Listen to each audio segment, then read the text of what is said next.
2つ、縦に2つ折りしましょう。準備はこれだけです。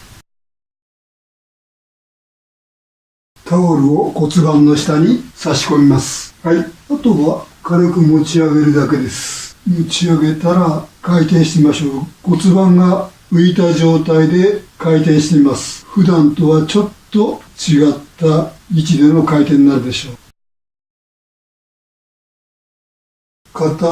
右足を固定して左足の下に、左膝の下にローラーを入れてます。この状態で骨盤を持ち上げ回転します。今、左の膝が倒れないように、私の両膝で固定して骨盤を持ち上げて回転しています。大腿骨を挟むこともできます。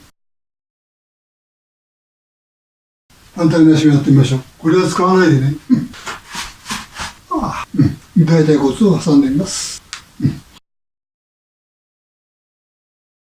今度は両膝の下にローラーが入ってます。このスケルトンは左へは骨盤を回転できても右へはとても行きにくいです。